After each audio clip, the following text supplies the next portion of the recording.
couldn't do diddly poo offensively. You play to win the game. But they are who we thought they were. And we let them off the hook. All right?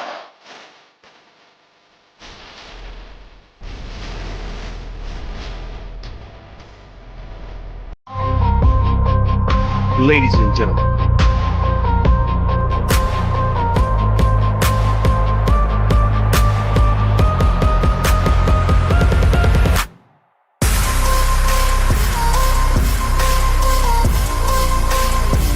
and welcome to the Debate Network.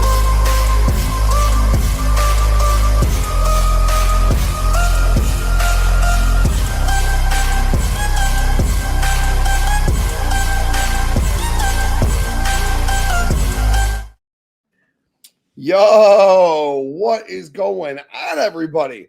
Welcome back to the latest episode of the Game Breaker Sports Podcast right here on Circle of Debate. As always, your boy TK in the house. And as you can tell, I am not alone, nor am I ever alone.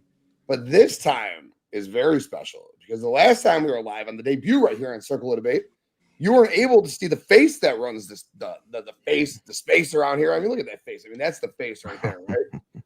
Not only were we not able to see Streetz, but Dylan wasn't here. But we get to look at Streetz now. Dylan is back. What is up, gentlemen?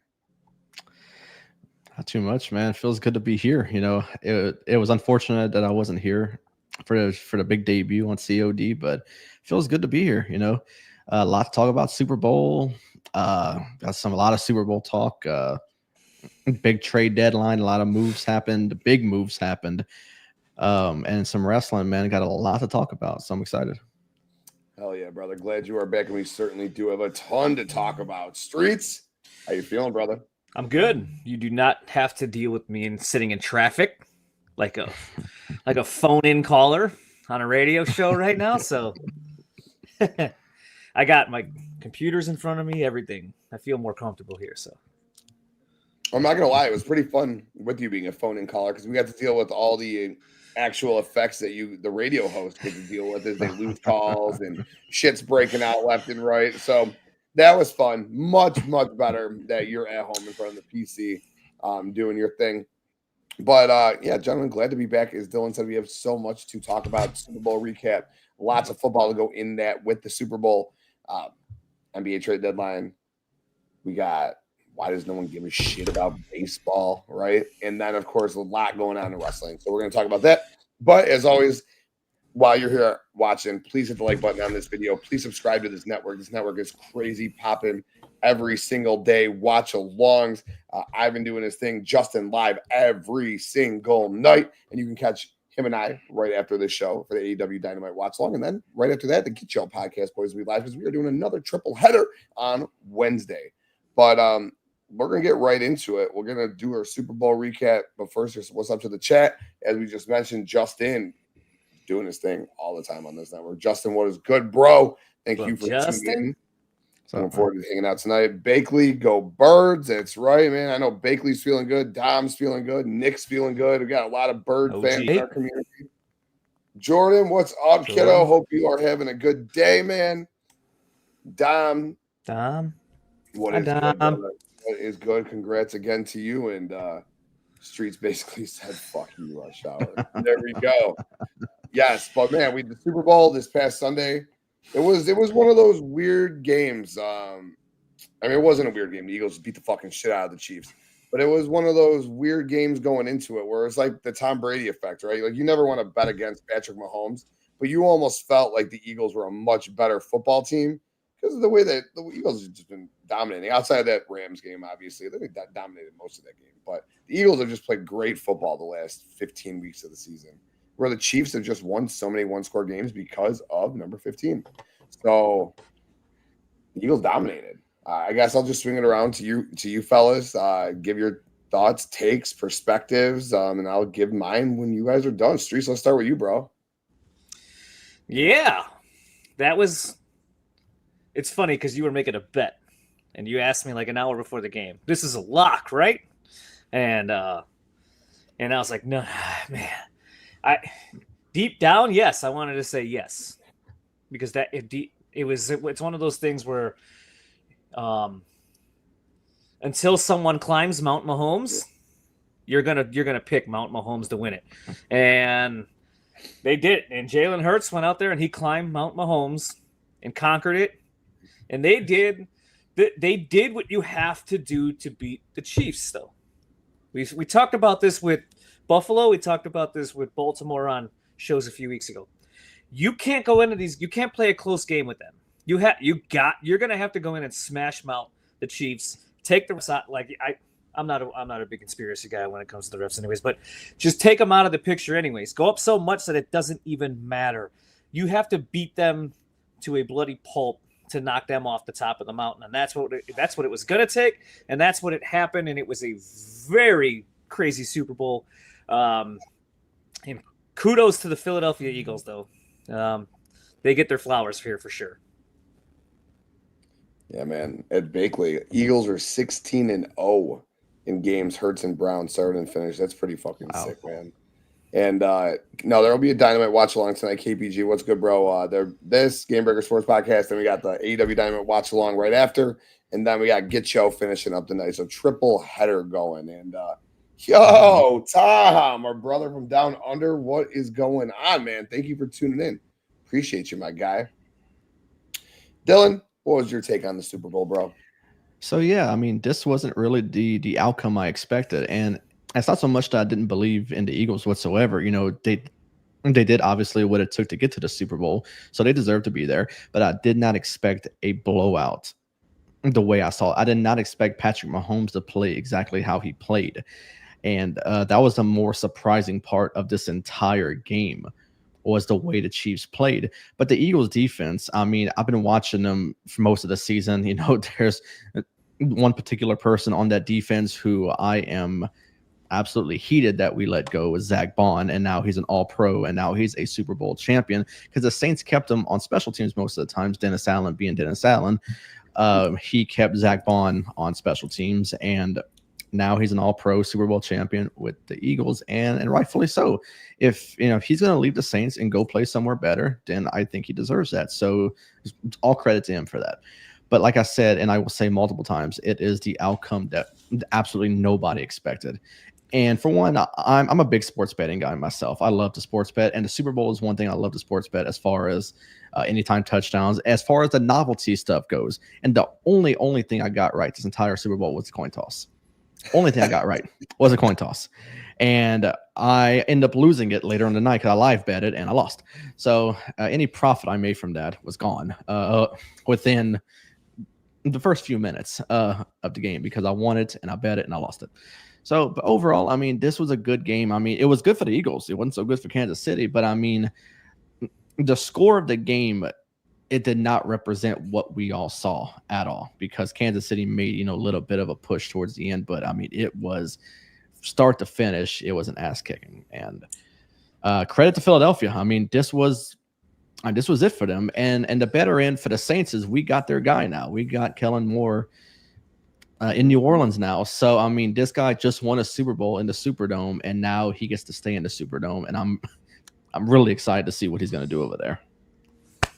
I'm happy for as someone who's been a big Kellen Moore fan, who backed him in Dallas, from all the way out to the like he's always his offenses are always good. He always has a top 10 offense. He just always does. Right. So I'm happy that he finally got a head coaching gig, and it's with your team. So. He's got his work cut out, though. That's for sure. He's got his work cut out with the Saints. Every piece is needed right now. And honestly, I don't see him working good with Derek Carr. I think he's more of a Spencer Rattler guy. So I can see him and Spencer working. For some reason, I just don't see it with Derek Carr. So like I was commenting on y'all's show a few shows ago, I said I will honestly help Derek Carr pack. I'll drive him to the airport myself. Just get his ass out of New Orleans. I don't need anything back in a trade. Just get rid of him. Oh, too funny, man. Yeah, it's a big loss for Philly too. We saw what Philly looked like last year with mediocre coordinators. Like that offense takes a hit going into next year now. So we'll see who replaces him though. You don't know that. Hurts is at a different. I saw a stat. Hurts is at a different offensive coordinator for every year of his career going back to high school. That's crazy. And I should clarify, because it wasn't the offense last year. That defense fell apart. Secondary was putrid. Awful for the Eagles. Fucking That's putrid. what killed them last year after that hot start. So shouldn't Yeah. take it all out of the way. But Kellen Moore is a big loss to me. Yeah, no doubt. And you've been on that Kellen Moore hype train for years, dude. You absolutely have, man. Justin said legit expected a competitive back and forth game by halftime, was completely mind blown. Yeah, that was wild. Mr. Opinion, what's good, man? Hope you're having a good day. Thanks for tuning in. Jordan Mulatto said on the radio today that team loves Moore. Scheming was great. He was great. Yeah, man. Yeah, absolutely. Tom says Moore will be missed. Even he adjusted his scheme for Saquon. He proved he's worthy of stepping up to head coach. Yeah, no doubt. Well deserved. No doubt. He always has been well deserved, though. Yo, what is up, Lauren? Thank you for tuning in. Hello, Appreciate Lauren. And also, this is the first time the Saints are not hiring within the organization within a long time. Because after Sean was there for multiple seasons and then left the team, we hired our defensive coordinator with Dennis Allen, and you saw the shit show that was. So now this is the first time we are going for the organization, not in the organization since Sean got there. And this is going to be a different look Saints. You know, he's bringing in his own guys. I know Brandon Staley is his top, I think for defensive coordinator. I don't know about offense and whatever goes. I know Darren Rizzi more than likely is gone. He's probably going to Denver since Kellen's there now. So, I mean, we're going to see a new look coaching staff. So as a Saints fan, this is very exciting. I mean, after seeing, the team not do so well since Drew Brees left. So this is very exciting to see this team move in a different direction finally. You know who I'm hoping he unlocks? Mm-hmm. Kellen Moore's a big motion guy with his wide receivers. Likes to put let's unleash Chris Olave finally, please, and keep him healthy. Please, yes, please. That's my hope. To see a Saints healthy team is to see a healthy team for the Saints is the goal right now, because we're never healthy. So seeing this team healthy is great. By the way, Dom's next comment, put this up there. This is great because I like Vic Fangio is another guy who deserves every flower possible known to mankind. He does. Good grief, how many just elite top end defenses has this guy produced as a coordinator? Yeah. So many, man. He made that defense fantastic. I mean, there's a lot that went into that to that. Howie Roseman did a great job of reconstructing that thing, but bringing in Vic Fangio was key to making that defense what that defense was. Absolutely no doubt about that. Good news about Vic. I don't think you have to worry.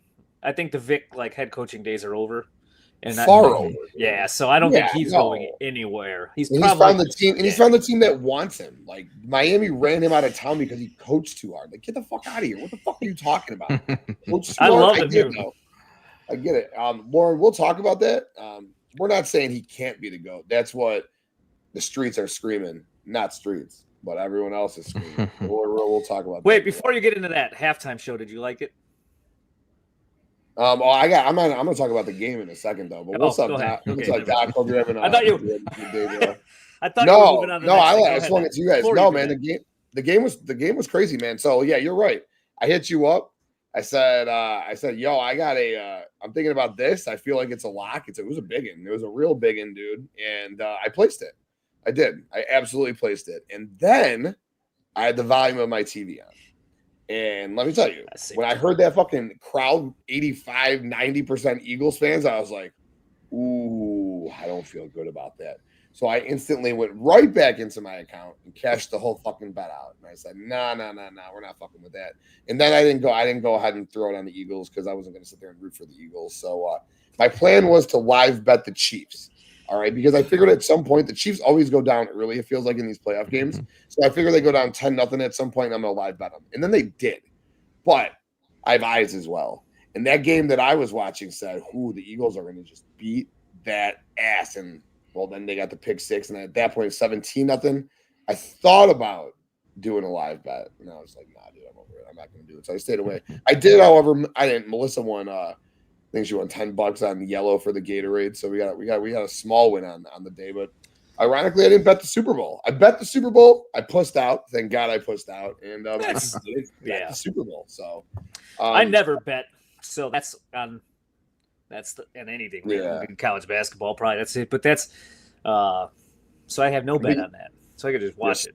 Probably smart. Yeah, it was probably smart because it was one of those games. It was a coin flip game. But again, going into the game, it was Patrick Mahomes. To me, it was Patrick Mahomes and Andy Reid against the far better 53-man roster in the Philadelphia Eagles. And I just wasn't at the point where I would, well, I'll never bet against Patrick Mahomes, but I wasn't to the point where I thought, the Eagles could actually pull it off. I mean, I even told Dom in one of our chat rooms, I was like, well, if the Eagles were in the AFC, they probably wouldn't have got to the Super Bowl. And they beat the Ravens during the season.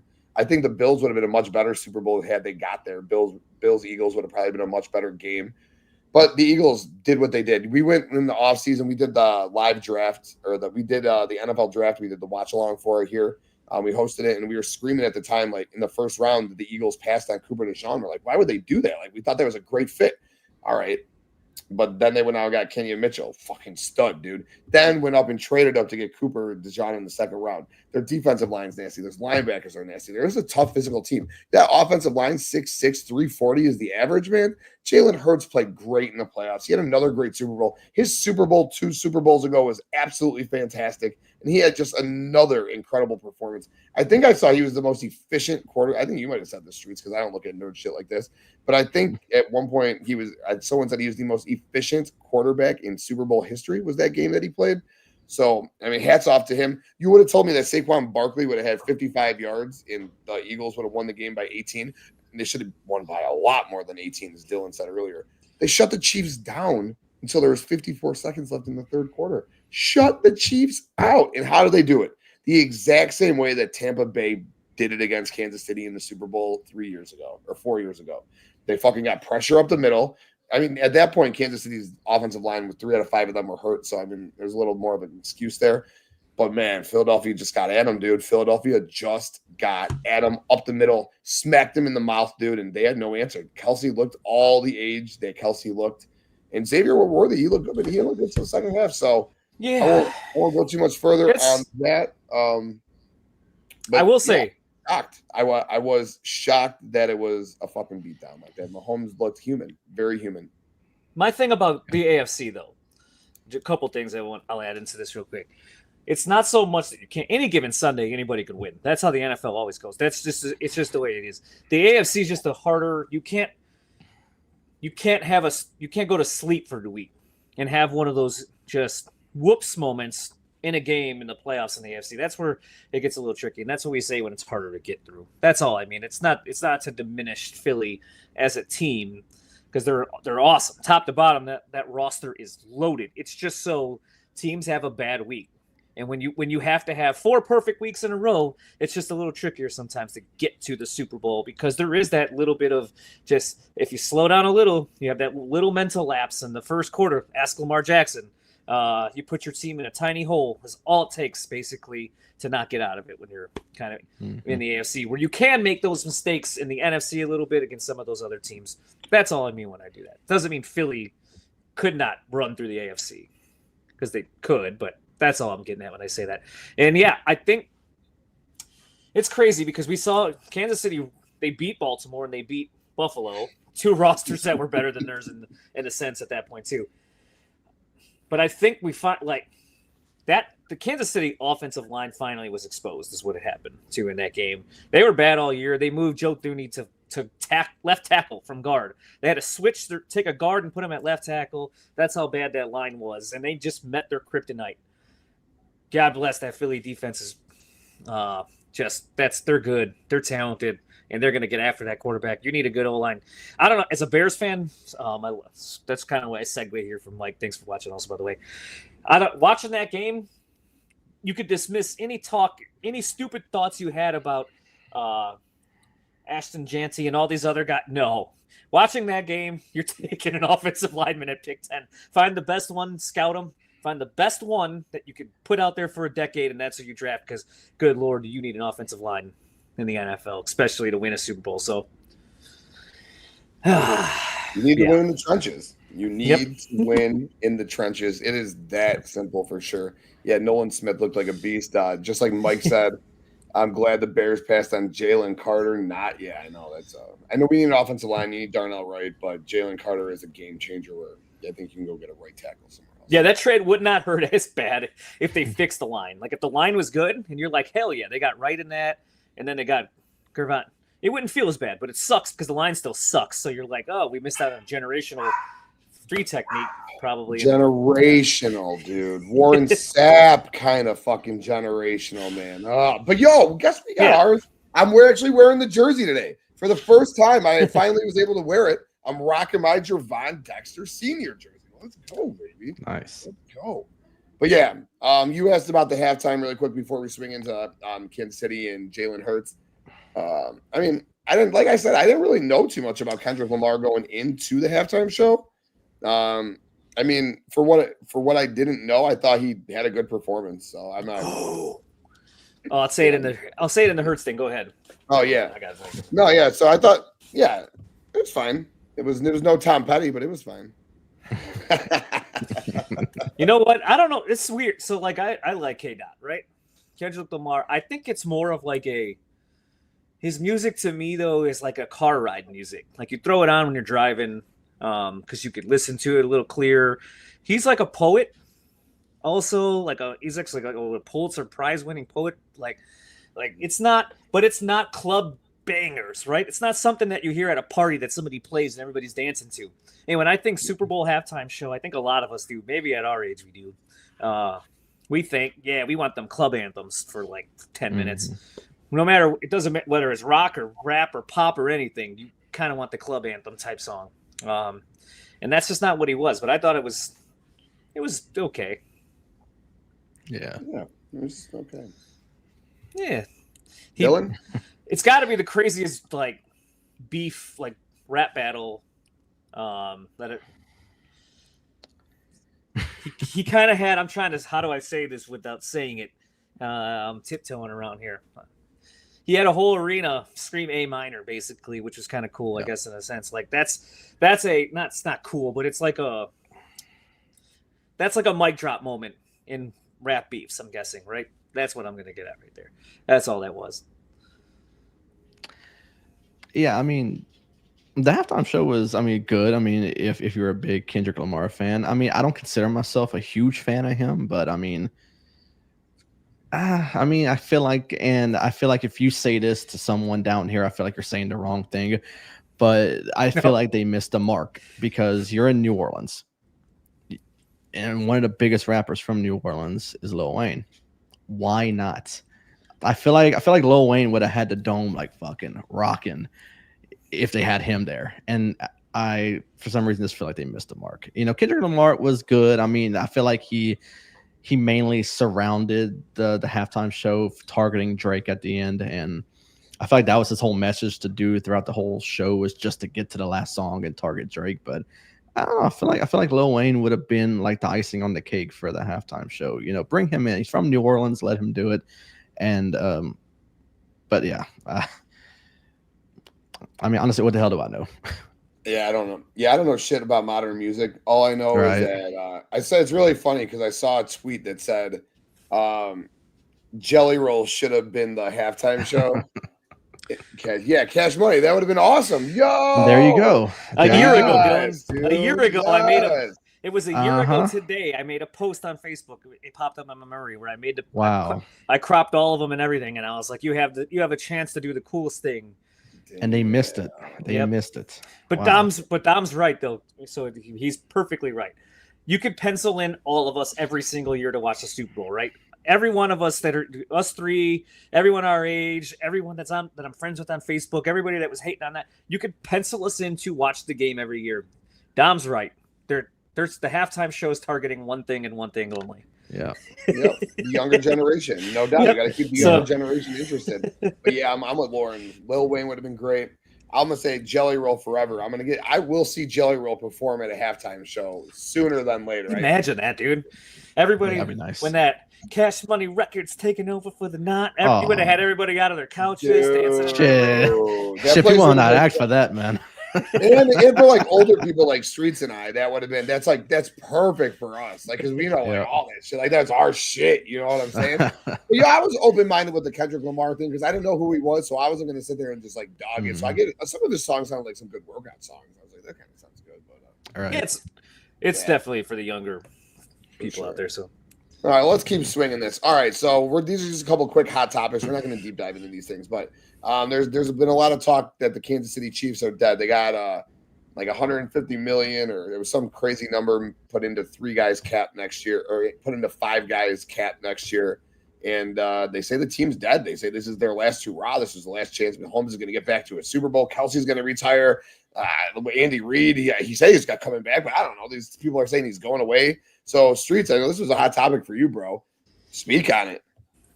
I would have thought, based on X and like social media, the night of the Super Bowl, the next day, I would have thought that Kansas City, they all died. I would have thought they were gone. That Mahomes retired. That I was like, what? Okay, hold on. Are we just doing hot take central here again tonight? Are we just rattling off hot takes? Because no, there's no Kansas City funeral. Look, you said it. Not if you remember when we were doing the Rams Philly, when you the week before that, when we were doing our picks. You said it best, right? It might not be 90%, but what are we? Maybe 70% of the time, 60% of the time, the quarterback and the head coach. If they have the best quarterback in the game and they have the best head coach in the game, you got a 60-70% chance to win that game. And last time I checked, they still have Mahomes, who we'll get to that in a little bit of a sec there. Second best still, at least, of all time. And they still have Andy Reid. They had offensive line problems. They still made it to a Super Bowl with those offensive line problems. I remember a few years ago they had offensive line problems, and they ended up doing like a huge purge. They brought in everybody. They almost got Kyle Long out of retirement that year because that O-line was so bad. Like, I know that's what they'll do again, and they'll regroup and they'll bring in that O-line. That defense is still pretty good. Yes, Kelsey, he looked old this season. He's still at 800 yards for a tight end. 900 yards. He's just not. He's not the old Kelsey, or that he used to be. Let me ask you. A spring chicken. I don't want to cut you off, but let me ask you: do they bring if he chooses that he wants to play football? Do they bring him back with that $17 million cap hit? Yeah, he's earned it. You brought it. Can he restructure? Probably restructure. I'm sure he'd be glad to restructure it too, in order to help out the team at this point. What is he? He don't need money. No, he's going to marry a billionaire. He's going to marry the biggest pop star ever. Like, we're not ever, but well, maybe like financially ever. He don't need money, so he'll restructure for sure. But he definitely gets another shot at it. Maybe they don't go into. There's one thing that you always see with these teams, and they have generational Hall of Fame top 5 quarterbacks, right? A lot of it changes around them. They have a good defense one year. Great defense, subpar offense that year. The next year, the defense kind of takes a step back because they can't afford to keep everybody. But you know what happens? Then their offense goes back to top 5 offense again. It kind of switches a little bit. I think next year they're going to focus on fixing that offense a little bit. Matt Nagy. But no, they're definitely going to fix that line. And you cannot go into the playoffs with a rookie as your wide receiver 1. And then your only depth of Juju Smith-Schuster in a very old wash DeAndre Hopkins. Like, they have to do something about that too. Rashee Rice will help. Like, Kelsey can come back and he'll be a good tight end. He's not going to be the target hog that he once was ever again. But we saw in the beginning of the year with Rashee Rice, he took over the de facto Kelsey role in that offense. He was the slant merchant is what we called him, right? So Rashee Rice, though, he'll be back. Rice and Worthy is going to be nasty together, dude. And they'll add something, and you know what they're also going to do for sure. I hate to say this because I loved Isaiah Pacheco, but maybe that last broken leg was all it took. They're definitely going to add a dynamic, like, skill playmaking running back too this year too in that Andy Reid system. Finally, that's what they've been lacking a little bit. But I don't think it's a funeral, and I would not be surprised if they fix that O-line. We're sitting on this podcast a year from now talking about Kansas City in the Super Bowl yet again. Yeah, Yeah, no doubt. No doubt. Dylan, you got any thoughts?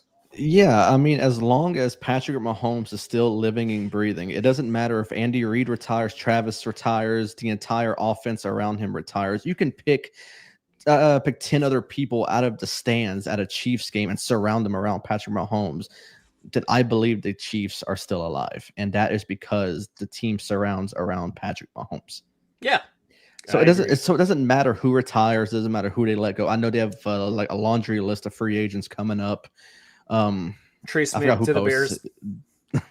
Yeah, I saw a lot of free agents, and I know the big question is obviously Travis Kelce. You know, it's a huge conversation. You know, he talked about it on the show, and I just like basically said in the comments, he sounded really lost on the show, and I've seen clips from it, and he sounds very lost, but he's also 50-50 on retirement, and if he walks, fine. I mean, like I said, Andy Reid as well. As long as Patrick Mahomes is still there, the Chiefs are a very alive football team. So do not count them out. As much as you want to count out Patrick Mahomes, no, not a chance. Nope. No. And what's up, Chris? Thanks for tuning in. He says, happy 26th birthday, Miss Parker. There we go. And Philadelphia Eagles have a better chance of making the Super Bowl next year than the Kansas City Chiefs do. Oh, that's would I be shocked if it's a repeat? No. That probably wouldn't. Would not surprise me. The NFC, I mean, okay. And we need to talk about that, but the NFC is still weak in comparison. It's correct. So much. It is a way easier road to the AFC. I mean, Mahomes again had to go through Allen and Lamar to get there. Again, I mean, no disrespect to what Philadelphia did to get there, but beating a shitty Packers team, let's be real, because that Packers team was not very good. And then the Rams, they got a snow game. If that didn't snow in the second half of that game, I'm very confident that the Rams could have won that game, finished that game off. And then the fucking Commanders, a rookie quarterback, come on, at home, come on. But then they beat the shit out of the back-to-back Super Bowl champions and shut me the fuck up. But their route to get there was easier than if they had to go through Lamar and Josh Allen to get there. You know what I mean? And I'm not slighting Philly for this at all. They're phenomenal. They're really good. 55 and 40 the last two games. 95 in the fucking championship and in the Super Bowl. That's nasty. But there's a reason Ben Johnson was easily staying in the NFC. Yeah, not going to that division on top of it. And again, you guys kind of hit it on the head. You guys know how I feel about this. The Chiefs are not going anywhere. Patrick Mahomes is the second greatest quarterback of all time, and we're gonna talk about Mahomes. If he could be the GOAT, we're going to do that. Then we're going to talk about the Jalen Hurts top 5 thing. We're just going to keep it here with Kansas City, and then we'll move on. And I'll start with that in a second. But Chiefs aren't going anywhere, man. You got Andy Reid, you got Patrick Mahomes, and that's all they need. And Street's already hit on it with Rashee Rice and Xavier Worthy. And then they'll build. The defense is still solid. But Patrick Mahomes, and what's going to happen? He just lost a Super Bowl. What does that make great players do? He's going to figure out a way to get better. He's going to come back. Now everyone's dogging him. He's not great. He's not the best quarterback in the NFL. Like I saw Shady McCoy just go on a tear the other day supporting Patrick Mahomes. And they're like, what the – he's like, what is people talking about? What are these people talking about? If they forgot who this man is, he has never not been in an AFC championship game. He has never not been in an AFC championship game. Yeah. Do you know how insane that is? All right? I'm not going to go much further into it, but the Chiefs are not going anywhere. They're certainly not dead. Do they go back to the Super Bowl next year? I don't know. The AFC is nasty. They're in a tough division. I don't know that they even win their division next year. I expect the Chargers to get better. They got a lot of money, a great coach, and a great quarterback. The Broncos, same situation right there. Money, coach, quarterback. And then you got the Raiders. But then you still got to go through Buffalo, and you still got to go through Lamar, and then you still got to Burrow. You got to see if the Chiefs or the Bengals should get better. So that division or that conference is nasty. Yeah. Just to add real quick on this comment. It's not so much it's not, and they did. But remember, the Bills are also 4-1 versus Mahomes in the regular season, but can't get over it in the playoffs. Like, it's just once you get to the playoffs in the AFC, this is what I was referring to. There's no room for error at all. You can't go out and have a sluggish first half against any of those teams in the AFC, because you find yourself trying to dig out of a hole, and it could just be over for you against one of these quarterbacks and one of these teams. Whereas you could start a little sluggish in the NFC in some of these games, and you'll get a little break here or there because, as Tim kind of alluded to, look who you were facing to get to that road. Like there's just a little bit more room for error in the NFC to get through than the gauntlet of the AFC. It doesn't mean that you're not good or that it's harder. It's just a tougher road to get through. That's all. And I will just say to this comment, Dom, and thank you guys. You guys have blown the chat up. I really, really appreciate you guys tuning in. Usually teams that go to a Super Bowl or losing the Super Bowl tend to suck the following season. Abso-fucking-lutely. That's the curse. However, last time the Chiefs lost in a Super Bowl, they lost in the AFC Championship game to the Bengals in a very, very tight game. So it's the Patrick Mahomes effect. And I think fairly certain when Brady lost in the Super Bowl, he was right back there the next year too. So when we're talking about the two greatest quarterbacks of all time, they're different. They're on different levels than everyone else. And let's just talk about that really quick, and then we'll talk about Jalen Hurts. But going into the game, we talked about how if Mahomes can get 3 straight Super Bowls, be 4-1 in the Super Bowl, then he's probably passing Brady. Now, he got ass kicked. He played like shit, right? Like he didn't play well. He played like shit in that game. And he lost to Tom Brady already in a Super Bowl. So how could Patrick Mahomes ever possibly be the GOAT? That's tough. And I can't really sit here and say that he can. I mean, what would it take? So just if we compare, though, the first 5 Super Bowls for Tom Brady, he was 3-2 as well. So they both went 3-2. The biggest difference was Brady had 9 touchdowns and 2 interceptions compared to Mahomes, 10 touchdowns, 7 interceptions. Very similar yards per game passing, very similar passing yards overall. Mahomes has been sacked 6 more times, and obviously he's got a higher interception percentage. But they're both 3-2 at the end of the day, and isn't that all that matters? Is that they're 3-2? So I guess the question is, what can Mahomes do to become the GOAT? What would he have to do? Like 4-0 in his next 4 to get there, putting him at 7-2. Like but Brady still beat him in 1. Like I don't know. Personally, as much as I love Patrick Mahomes, I think at this point of the conversation, I don't think Mahomes could ever be the GOAT. I think that Tom Brady has broke I know that Tom Brady's broke every fucking NFL record as far as passing goes, and the Super Bowls don't lie. And the fact that he did it in 2 different teams, 2 different conferences, without Belichick, I mean, I don't know. I don't know that Mahomes could ever be the GOAT, man. Streetz, I know that you're pretty passionate on this topic, so fire away. I don't think the book's closed. I don't think we're able to close the entire book. Joe Montana, huh? These old heads. I'm just kidding, them. Is the road got harder? Yeah, I think the 3-peat was something that he probably needed. Or if he doesn't get the 3-peat, or a 3-peat again, or rattle off 3 in a row at some point, he might have to get to 8 now in order to top it if we're going to start going down that road. Now, if he does a 8. Let's say Mahomes gets to 7, but he just plays in every Super Bowl or 90% of his career's in the Super Bowl, and he has like a LeBron James type run to get there. You know what I'm saying right now? He's forward West, where he's under 500 or 500 or something crazy like that, but he still gets there. Could he still do it? I don't know. He hasn't played his best in the Super Bowl either compared to Tom Brady, right? So that's like just alluded to there. Now, overall playoffs, though, Mahomes probably statistically is one of the best quarterbacks we've ever seen if we use every round. Tom Brady's worst round was the AFC Championship game. That's where you saw him throw up stinkers many times before was in that game. But he never did it in the Super Bowl. It's opposite now. Brady, on the other hand, put up the best in the Super Bowl, where Mahomes has been the best AFC Championship quarterback that we've ever seen, too. So it's kind of like a flip-flop there between the two so far. I don't know. I will agree. I think it's harder. I think he's going to have to do something crazy. 3 in a row, get to 8. Because Brady's always going to have the one over him now. And 10-7 touchdown like that.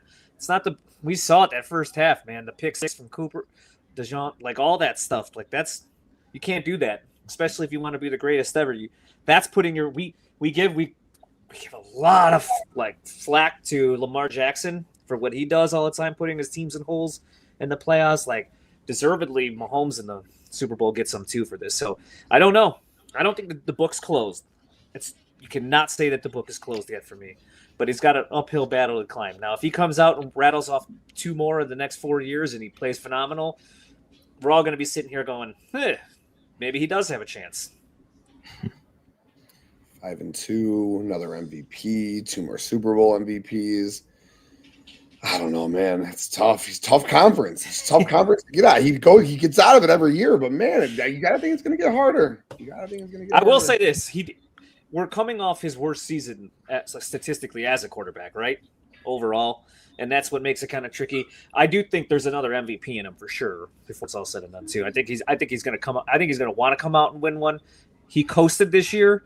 And I think they were fine turning that light switch on and off to get to where they needed to get to when they needed to get to it. But I do think that ass kicking that they got in that Super Bowl almost going to be beneficial to Mahomes, because now it's something like, all right, I just got my ass handed to me in that game. Now it's time to come out and really do this year. And I think you're going to see like a run the score up Kansas City Chiefs next year type team. Yeah, I can see that. Dom, bro, Tom Brady. It's not Joe Montana's not even the third best quarterback of all time. He's 4th. He's 4th. Montana's 4th. And you can talk about the 4 Super Bowls. That's fine. Those are great coach teams. They have great defenses, dude. Statistically speaking, Tom Brady, Patrick Mahomes, and Peyton Manning shit all over Joe Montana, dude. I would have loved to see Tom Brady on those 49ers teams. Tom Brady is by far and away the greatest quarterback to ever live. It's not even close. The numbers do not lie. The Super Bowls do not lie. Separate teams, separate conferences. Tom Brady's the GOAT. Number 2, you can argue Manning, Mahomes, but Mahomes is the most skilled quarterback of all time. You got the MVPs. You got the 3 Super Bowls. Mahomes is number 2. Manning's number 3. Manning is the smartest quarterback of all time. I would have loved to see Peyton Manning with those defenses that both New England and San Francisco had. Montana's 4. Just because he's 4-0 in the Super Bowl. Michael Jordan, the reason that Michael Jordan's the GOAT is because he had the statistics behind the championships. He had them both, just like Brady. My God. That's why I said that those 6-0 is phenomenal. If you go, you win them all, that's another story. Like, for sure. For But Montana's still 4th. I'm not gonna die. I just had the same argument with my buddy over the weekend. He's like, "You're fucking crazy. Montana's 2nd best of all time." I was like, "No, he's not. No, get out of here." But I digress. Are you guys? Nobody. I saw Lauren just put this, and you know what I'll say when somebody says this. Nobody's ready to have that conversation. I would have loved to see Randy Moss or Calvin Johnson in that era. Oh my God, it's the exact same thing. Joe played in an era where quarterbacks and receivers got outright killed. Yo, you know what? No bullshit. I would very close to taking Dan Marino over Joe Montana, dude. Like, I'm like this close in my all-time to taking Marino over Montana. Like, I don't know, Montana. No. The receivers did not get killed. Stop that, dude. He played against the worst cornerbacks, unathletic, slow that I've ever like. Megatron would have demolished. Megatron might have had 3,000 yards a year with Joe Montana against those cornerbacks. Antonio Brown back in those days, Julio Jones back in those days, dude. Oh my God, man, no, that's right. Mahomes is just built different. What's up, Poppy? What is up, Poppy? Thank you for tuning in, brother. Hope you're having a good day. Yeah, I love that. Those are old school debates right there. I love the passion. I love the passion for sure. Like I just said, man, I just had a great discussion with my buddy over the weekend regarding the Montana thing. And you can get some older. It's the problem. We didn't watch them, But at the end of the day, that's my problem, probably. Yeah, the numbers don't lie though. Like Jerry Rice, sure, I'm with it. He's the greatest receiver of all time. I'm with that. But statistically, Tom Brady is just fucking through the roof everywhere. But anyway, but go ahead, Dustin. Dylan, you got anything on this before we swing over to Hurts? Yeah, it's mainly just to agree with Streetz. I feel like Sunday's performance really didn't help his case too much. Yeah, the book is still a little bit open, but it's damn near in the last chapter of being closed. I feel like Brady won't be surpassed, but there is still that little bit of a chance that it could possibly happen. But he has, like Streetz said, a major uphill battle to overcome. like I said, Sunday didn't help him at all in that conversation. No, not at all. No, not at all. Yeah. All right. You could repair it, but it's going to be harder. Current quarterbacks. We talk top 5 all the time. We talk the NFL top 5 quarterbacks. You talk Mahomes, you talk Allen, you talk Burrow, and you talk Lamar. But that 5th spot is always that iffy spot. Jalen Hurts. The question is he a top 5 quarterback in the NFL now? To me, it's an easy yes. It is an absolute slam dunk yes. You could argue him anywhere in the top 5 outside of number 1. It's still Mahomes number 1. And then you got Lamar, you got Allen, you got Burrow, and you got Hurts. And to me, I think Justin Herbert is right there. He has a good playoff run next year, and you throw Justin Herbert right there. Him and Hurts is always the debate. But how do you take away what Hurts has done in 2 Super Bowls now? Super Bowl champion. Yeah. We always talk about the reason Burrow is so great outside of the numbers because he actually beat Mahomes in the playoffs. Now Hurts has done it. For me, slam dunk. Jalen Hurts is absolutely a top 5 quarterback in the NFL. Go ahead, Dylan. Jalen Hurts was in my top 5 before the season even started. But after Sunday, I got my 4 and 5 changed because number 1, obviously Patrick Mahomes.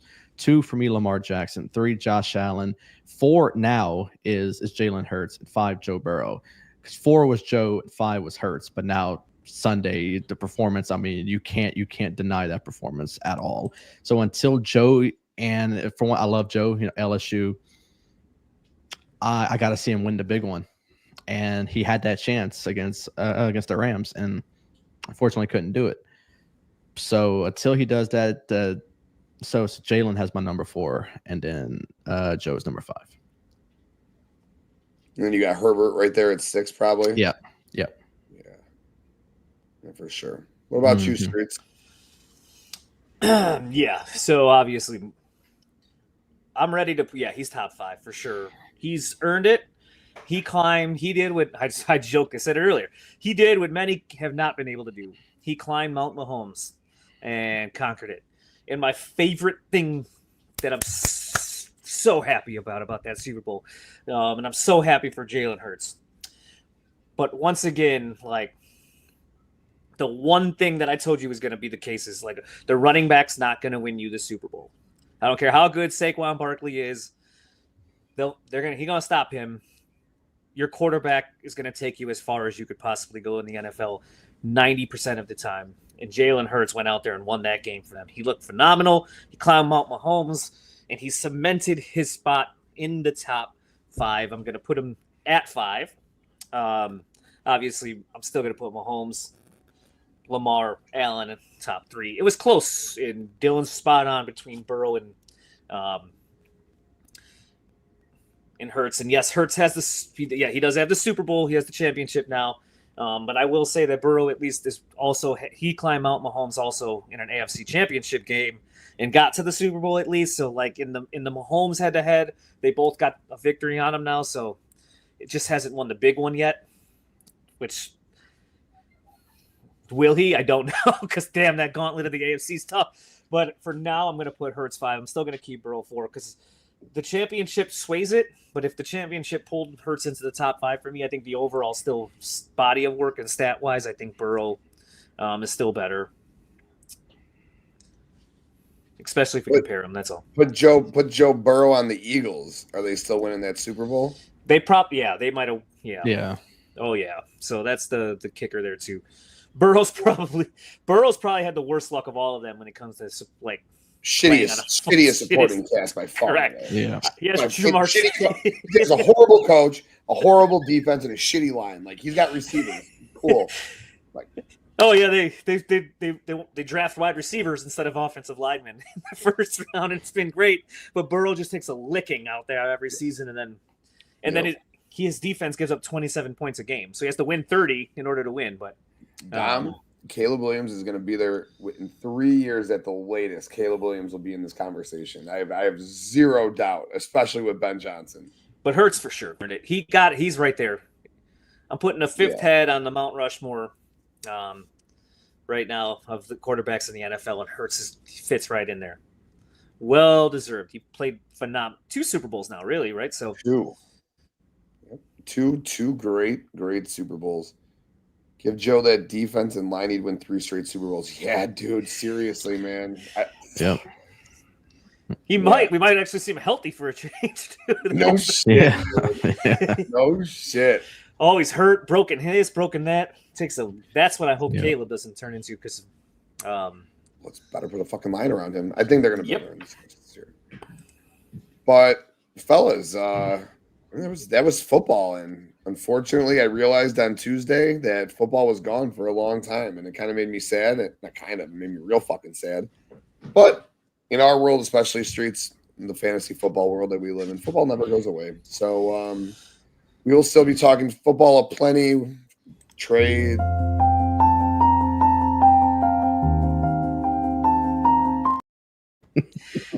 it's over. Pour it out. Sad. But it never really dies, though. No, because the draft, baby. Free agency is like in 3 weeks, and then Mhm.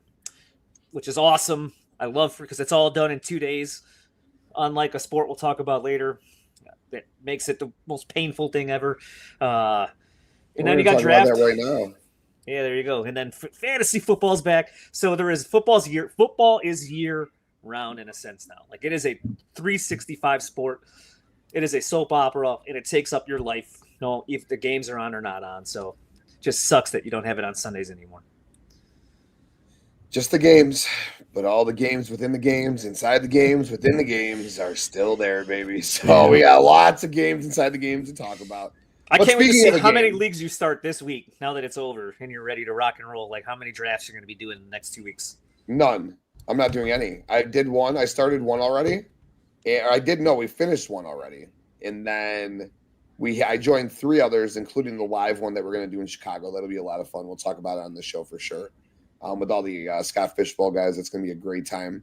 And then I joined 2 other ones, but they're like different leagues. Like one's a 16-team 4-division league, and then the other one's a relegation league. So it's going to be based on overall shit. So it's going to be pretty cool. But I'm not joining any other leagues. No redrafts this year. And anything I do other than those leagues will be best ball and best ball only, but not $10 best ball. I'm talking like $20, $30, $40, $50 best ball. And yeah, that's it. That's what I plan on doing this year. What about you? Me, I don't even know how. I hopefully cut down a lot. Redraft, I'm cutting down a lot. It's too much work, and then I will be doing. I think I'll give you guys like one startup. If you guys do one out of the 10 that you pick that you do start up, I'll probably pick one of them and just do that one, and that's it. Just so I could get a taste of some of the some of the guys I don't have a chance of getting in all these other leagues. That's why I like to do one startup a year, but you got to move on from another league to do that. So I've trimmed down a lot, and I plan on trimming down a little bit more because it's crazy though. Because like you just said, was for Scott Fishbowl and stuff like the charity stuff. Which there's a lot of best balls out there for charity, so it's not as bad just to do the draft. But like it all starts like a year ago, almost to the day, or like a year ago. We're like 2 weeks away from a year ago where the theme for Scott Fishbowl was already released. So we're getting close to probably the theme being released again because March is the ramp up for all this stuff again. So like you roll right into fantasy season for everything. It's just too much. So, but I'm not going to join 1,000 leagues like you crazies this year. I did. No, I'm not going to join. I forgot. I was in 34 last year. I had the worst time of my life last year, I think, playing. And it was because there was too much going on, and too much meant I didn't care anymore. Like it was I couldn't. I'd rather watch wrestling. I had a care because I was invested in 34 leagues. If I didn't go up positive money after those, my wife would have cut my fucking balls off. I did. I went up a lot of money. I actually had I fucking. Who's this guy? Mr. Balloons. Mr. Balloon Hands. No way.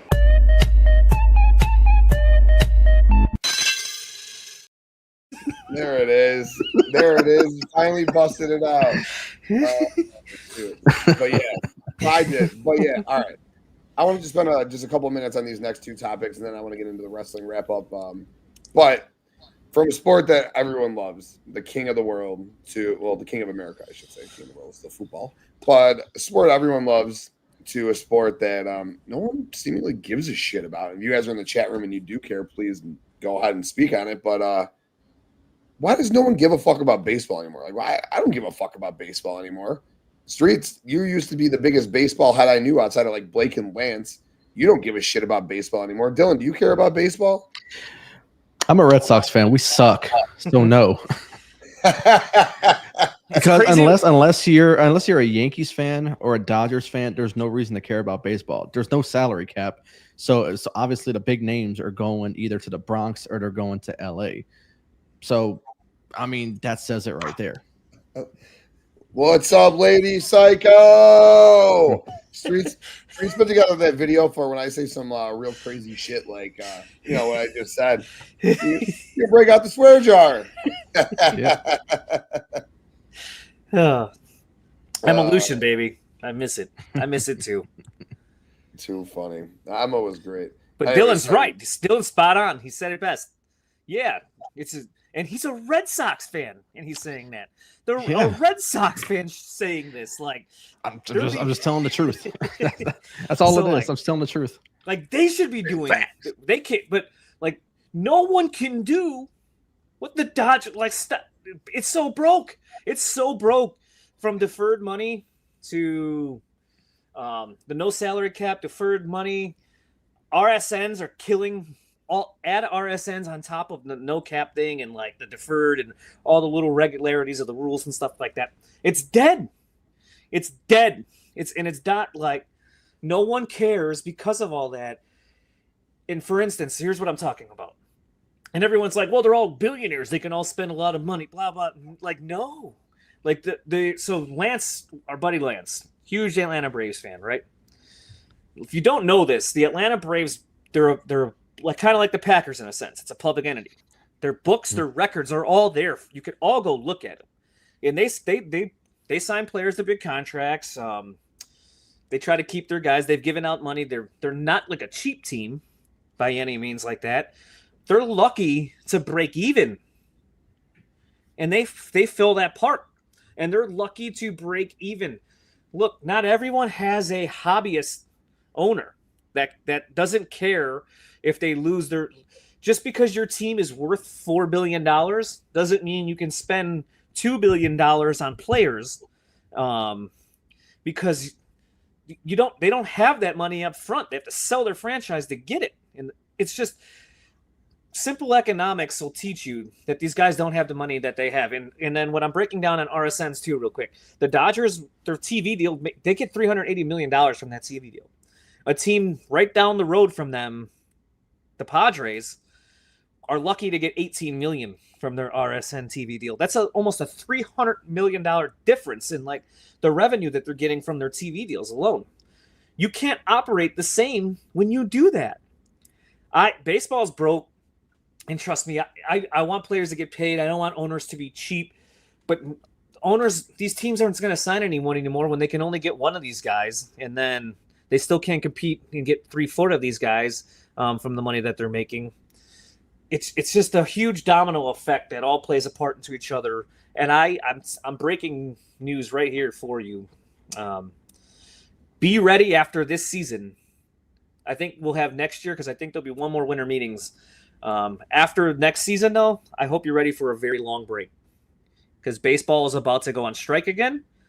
But it's going to start with the owners first that are not all going to agree quickly because of all this stuff that's going on. So the owners alone are going to take a while. And what the owners come up with, the players are not going to accept in any capacity, especially for a long time. So be ready for a very long lockout next baseball CBA because it has to happen. And I think baseball needs to be fixed.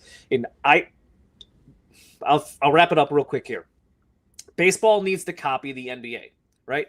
I think they need to copy the NBA in a sense of how they set up everything. I know you can't do it the exact same because you have minor league, like you start in the minors and you get 5 years and then you get all this stuff.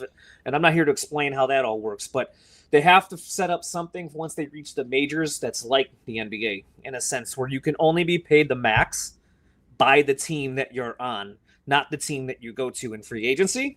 Like this, you know how this goes now with Supermax and all this stuff. You have to be on that team already. Baseball needs, every team needs to keep its stars, and it has to start there. It sucks. It's hard to become like, ask a Tampa fan what it's like. And some of these other teams, it's like, well, yeah, we're okay, but like, I don't want to invest. I don't want to buy a jersey because none of these players are gone in a year. They're all gone in 2 years because they got to keep trading them away. Teams need to be able to keep their stars.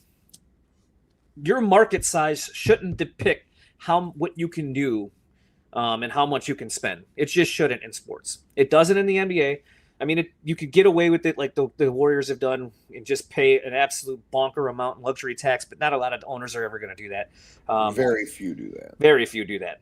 And it doesn't matter in the NFL. Imagine if the NFL switched the MLB rules. No. Could the Green Bay Packers keep up with some of those owners? No, they could not. They just wouldn't. Like it's crazy, the disparity in baseball that's happened, and it's making people just rubbed off, and nobody cares about it anymore. Well, it's funny that you say that because the Yankees, when they played the Tigers in I think it was the LCS last year, or right, was the LCS? I don't know, but I think the Yankees, maybe the ALDS, but whenever they played the Tigers in the playoffs last year, they had one player who made more money than the whole Tigers roster. Like, that's fucking crazy to think about, dude. Like, one player can make more money than a whole roster. And like you guys said, dude, this game needs a salary cap in such a bad way.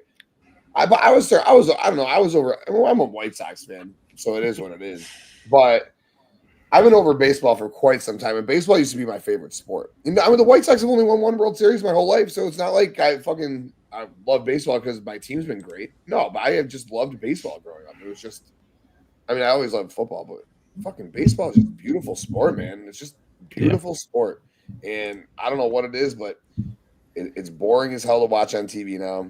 And the way that the salary cap is structured to now how the Dodgers can just defer money and pay guys however they want, whenever they want, just Bobby Bonilla them for just millions over the course of years. Like, it's insane, man.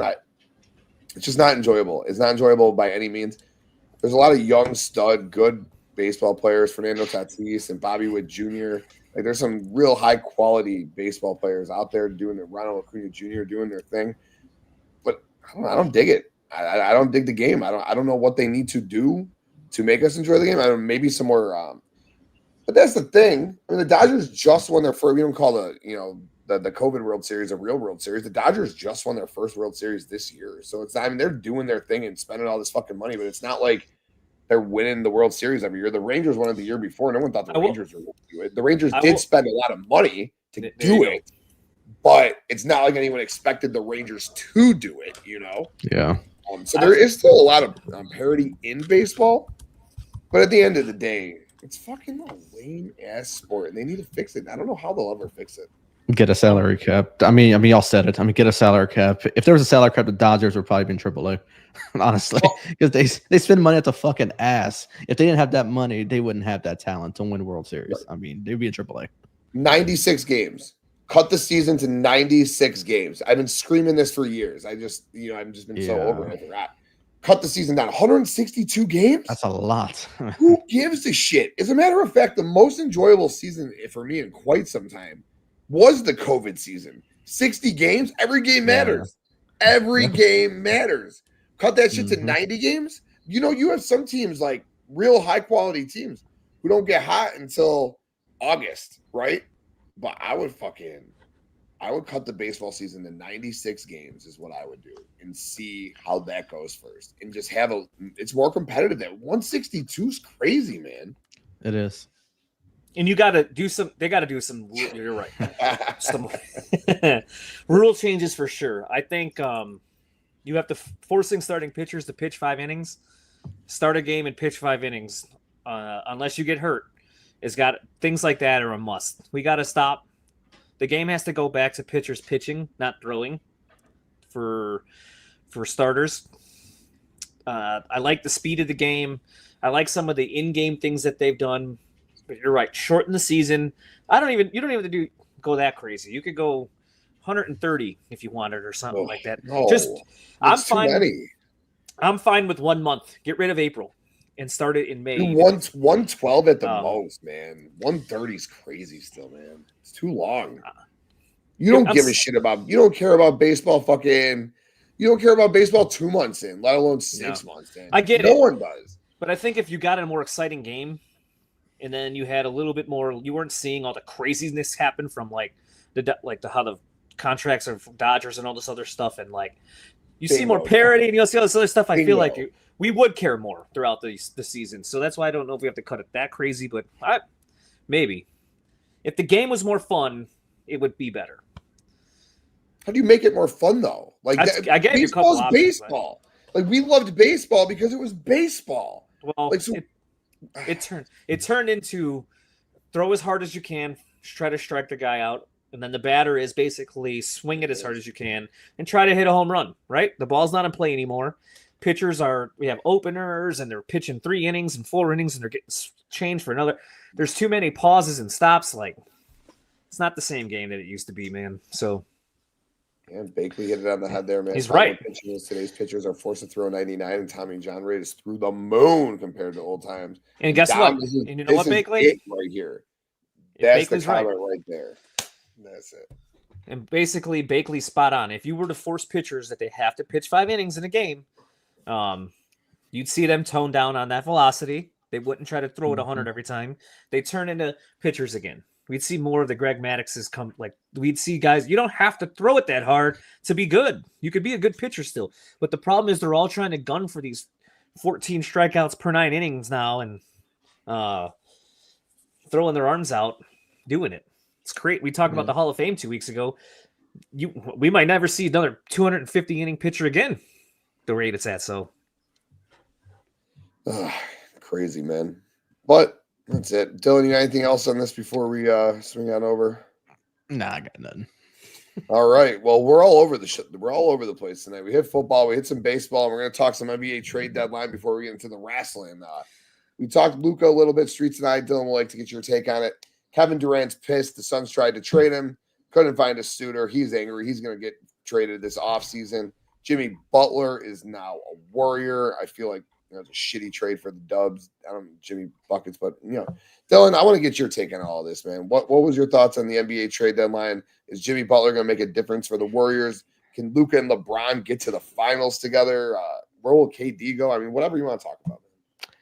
Yeah, I mean, I'll kind of touch on Jimmy Butler first. I feel like he's a mess. Ever since that whole situation happened in Miami, I kind of feel like he kind of messed himself up, and I feel like there was really no real suitor out there for him. And he already said he wasn't signing an extension with the Warriors if he was traded there. And he went ahead and signed an extension because I feel like there was no one out there that was going to take him on. The Luka trade, it happened 11 days ago, and I still cannot wrap my head around it. I think that was the craziest thing ever.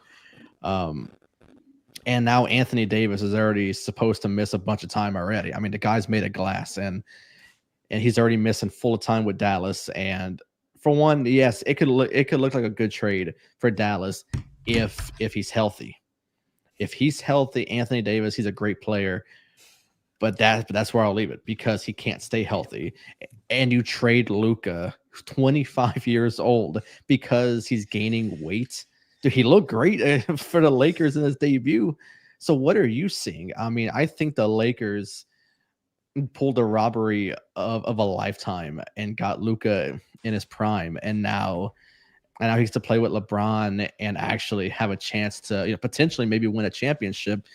I'm not saying this season, because there's a lot of other a lot of other better teams out there, but adding Luka to the mix in Los Angeles really helps their case. But I think teams like, I'm not trying to sound like a homer here, but the Celtics, have a good chance. The Oklahoma City Thunder have a very good chance. I feel like the Lakers are really, really battling the Thunder here as far as the West goes, but adding Luka over there really, really helps their case. I know their odds went up crazy after they got Luka, but like I said, 11 days later, I for one still cannot wrap my head around it. As far as Kevin Durant goes, I honestly never saw him fit too much in the scheme of Phoenix since he got there. So, I could really see him being moved in the offseason. I was surprised he wasn't moved at the deadline. But offseason goes, I could definitely see him going somewhere else. I know he said he wasn't open to move back to Golden State. or anything like that. He's probably not open because they're not what they used to be. Like they're not that big super team that won the finals every year. So of course he wants to go where he can win. And obviously he feels like Phoenix is not it for him. And I really feel like that Phoenix was never the place for him. I was really surprised when he went there in the first place. Honestly, I really don't know where I can see KD going, but yeah, he's definitely being moved in the offseason. But the trade deadline, this was a crazy trade deadline, crazier than I've seen in recent memory. And it all started with the big Luka trade. I mean, and after that, I honestly feel like shit just hit the fan after that. But one person I'm very surprised I didn't get moved. I know y'all talked about him. Also with Zion. I was really surprised Zion didn't get moved. I know y'all were big advocates, Zion to the Bulls and whatnot. But I was also surprised Brandon Ingram, Pelicans moved Brandon Ingram to Toronto. He even signed an extension over there. I think a 2-year extension over there. It was a 2 or 3 year extension over there in Toronto. That surprised me. I thought it was more Zion than BI that was going to get moved. But yeah, crazy deadline. I mean, like I said, craziest one I've seen in recent memory.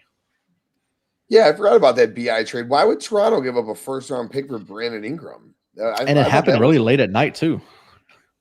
Yeah, because Toronto's not a good team. Was it? Do you know? Was it a protected pick or anything along those lines? I didn't see the details of it, but I didn't see the details too much. But my brother's a big Pelicans fan, and he liked the trade. Nope, So not protected. It's first round pick, second round pick, not protected. Both. They got a first and a second. Why? In return. And then Bruce Brown and Kelly Olynyk, obviously contract wise, but I don't know. And then they gave the Raptors paid Brandon Ingram all this money too. Then yeah, he gave him a lot of money. That's really confusing though, because the Raptors are a bottom tier team in the East right now. So it makes no sense. That's just a really weird trade to make. The Raptors stopped being good once Kawhi left. Yeah. They should have. Don't gun for the middle. The purgatory is the place you don't want to be in sports. Mm-hmm. Yeah, I take some, if anything, just like to the flirting with the 10 seed. But yeah, I don't know what's going on with I need Dom and Bakley 76ers to get going because they need to take the Bulls out of that 10 seed so the Bulls can get lower. I mean, come on, guys. I don't think you're gonna have to worry. Oh, after yesterday, 71-29. Holy shit! That was rough. Holy shit, man. I was on the phone with you when that shit happened. Yeah, to the Pistons. I was like, "Whoo, Pistons are solid though, man." Kate Cunningham's a baller, dude. That kid's a real good basketball player, man. Yeah. And then so Dom says he's just real confused why Dallas would do this, other than they had no interest in giving him the Supermax. Dom, the owner of the Mavericks, unless it was one of those like joke pages that I saw the owner of the Mavericks tweeted something about like you need good work ethic to. Yeah, no, he mentioned Kobe and Jordan and LeBron. Didn't mention Dirk. Yeah, no. That's crazy. Yeah, that was weird. Yeah, it was real weird. Dirk had a great work ethic, but yeah. All right. Stupid trade. I think the Lakers trade's crazy. I mean, we talked about it last week, but I was saying the other day, if you get Luka and LeBron in the playoffs together, I think they're going to be tough to beat. I know Luka plays pretty shit defense, but I think he's going to be real motivated right now, considering he just got traded. He lost $120 million. I think LeBron's LeBron, man. He's a coach out there, dude. I know he's tough to play with, but I think Luka and LeBron are going to actually gel really well together. If they don't have to play the Nuggets, because the Nuggets and Jokic will always be their kryptonite, although Luka, Luka's just different, man. Luka go put 70 out there at any given moment, which is, that Luka team, they beat the Clippers a couple of years back in the playoffs. Luka, didn't he get to the Western Conference Western Conference Finals 2 of the last 3 seasons? Yep. This guy with who around him? I mean, he could just will a team. And then you add in the fact that you got LeBron there. And they got some good role players with Hachimura and Austin Reeves. They got a solid little squad there in LA. I hate saying this, but Luka could take LeBron to another championship. Now, I don't think that they could actually beat a Boston or even a Cleveland's pretty nasty. Boston's probably going to win the East though and win it all again. But there's potential there. And Oklahoma City's young still, Like, you give me Luka and LeBron against that young Oklahoma City team, and what makes you think that it's going to be any different than it was last year when they played Luka in the Western Conference Finals? I don't know. I don't see it. But, going to the KD thing and what Bakley said, all 3 of them aren't going to stay healthy together. And Bradley Beal's horrible. I mean, they can fucking get out of here with that, dude.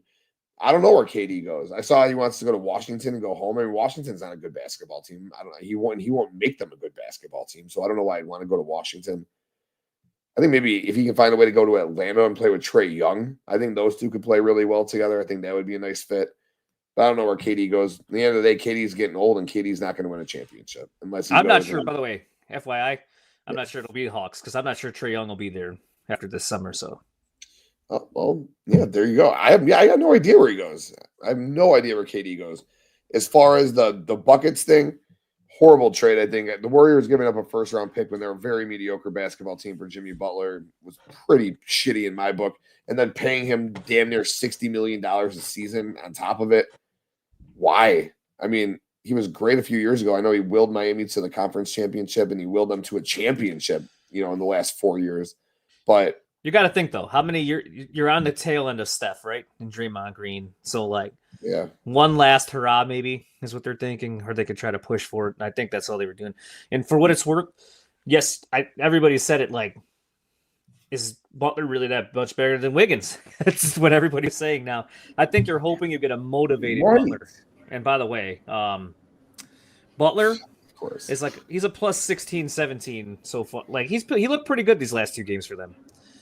So Okay. maybe you do get him. Did they win? Did they win either? They beat the Bulls. So did they win the other game or no? I don't know. That's a good question. Let's see. Yeah, they've won both. They beat Milwaukee. Has he been playing better? They beat. All right, he won a ball. All right, well, Look, if you get a maybe motivated Butler, you have Okay. that's the thing. You got to get him motivated though. He's kind of can be a diva. We know that already. So kinda. yeah.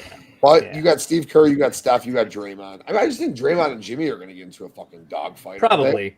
If it'll crash and burn. If they win, it'll be fine. If they crash and burn, it won't be. I mean, if you could get Jimmy Butler 4 years ago, then that would be fantastic. But that's 4 years ago, Jimmy Butler. But we'll see. And then there was a lot of trades. Yeah. A lot of trades, but nothing too like a lot of the big ones I thought might happen the day of didn't happen. So, like we didn't see Cam Johnson traded. None of those moves happened. So, I was disappointed as a Bulls fan. We held on to Vooch. We got nothing back for Zach. Very disappointing deadline for me. I have a little scoop on the Bulls at least for you because it's from O-Town too. Because Orlando and Chicago were in. It's funny. They were just in both real shitty sides of a negotiation. The Bulls, A.K. Eversley, have to try to recoup everything from the Levine and DeRozan, basically trading away everybody and getting nothing back. They have to try to recoup that now in the last two pieces they have. So their asking prices, by the way, were really high on Vooch and Kobe White. Because the Magic tried to get Kobe White. So that was the big negotiation with the two of them, but they couldn't. So, they were. It's because they're incompetent. Well, the summer, though, you got to remember, though, now, Sylvie said it. I think he said it. It was kind of funny. Like, usually teams get more in the summer for players, except the Bulls still somehow give the player away. It's just at a different time. Because they're incompetent. Again, but you should get more in the summer for these guys, which I think they will, unless the value, like that game with Vooch's value, is going to decline. The minutes are going down. Like the most you're going to get is a second round pick for Vooch. Fucking don't give me fucking. But I'm done. I'm done with trading then. All right, cool. Yeah, so let's get into the wrestling wrap up and let's get out of here. We got the AEW Dynamite watch along coming up here in about a half hour. Streets. I mean, you're the wrestling guy here. Like, let's.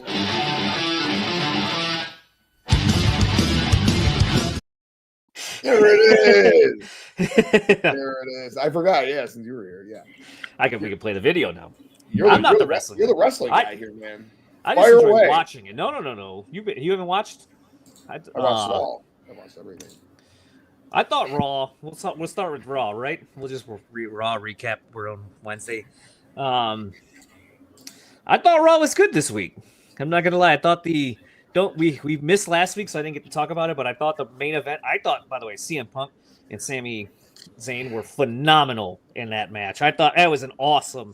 That was like a wrestling match. It brought me back watching those two go.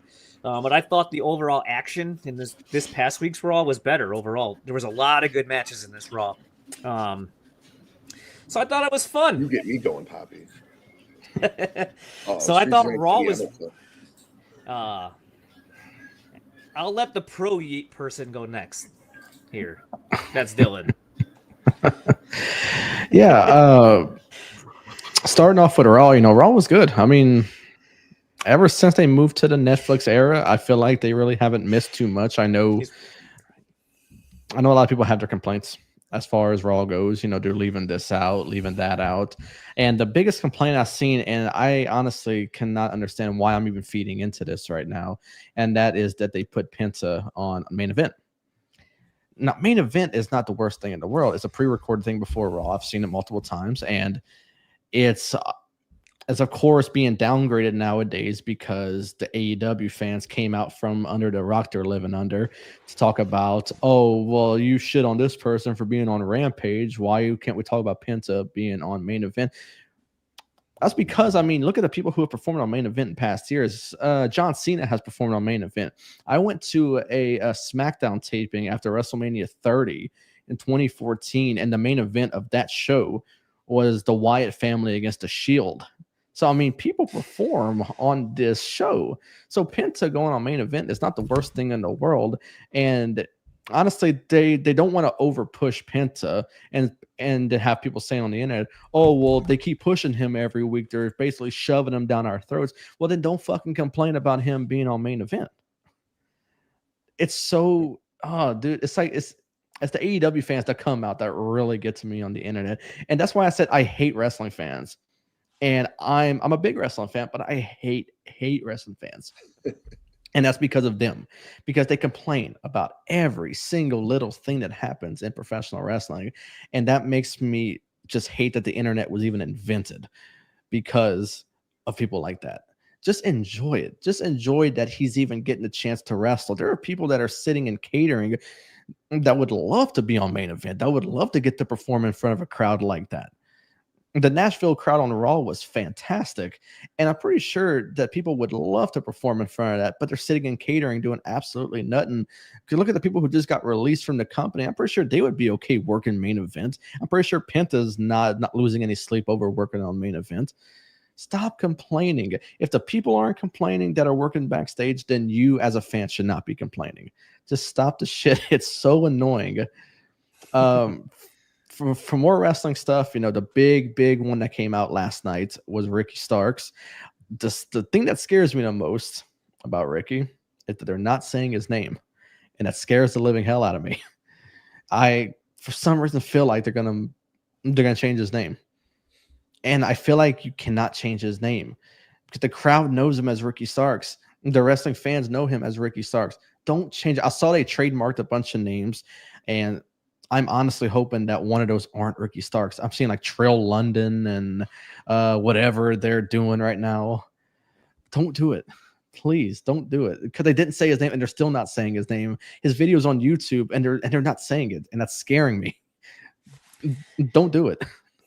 Here's it was funny because as the casual who'd never watched Ricky Starks before, probably wouldn't bother me that much. I just call him whatever they call him now. Just like LA Knight. I didn't even know who LA Knight was before he was LA Knight.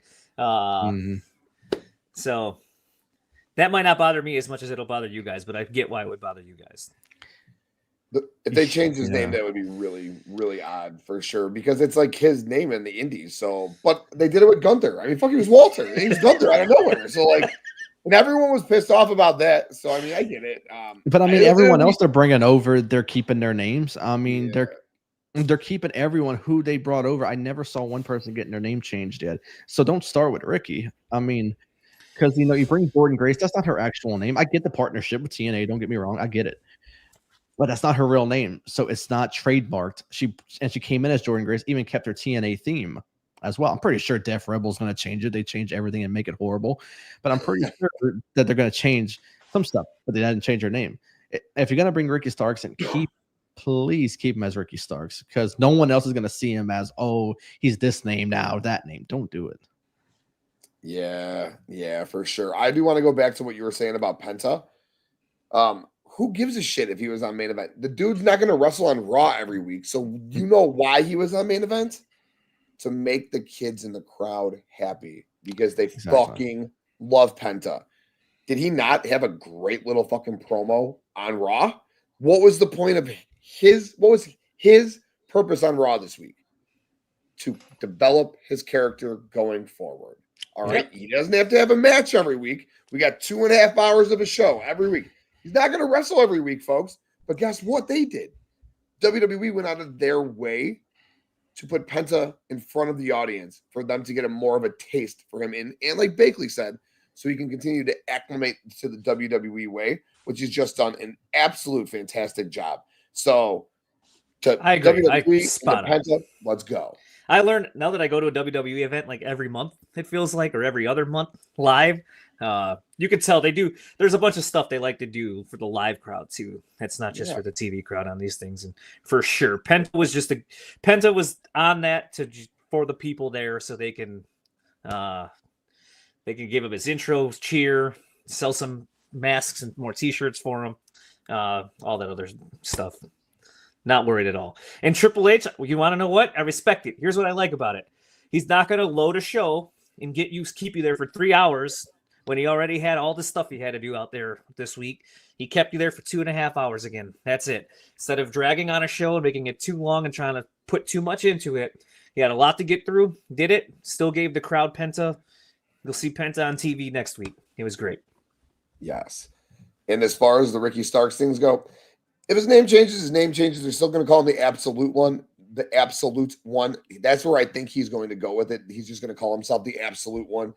If he's the Absolute One Osiris Ryan or something, that'd be real fucking goofy. Or the Absolute One Trill London, that would be real goofy.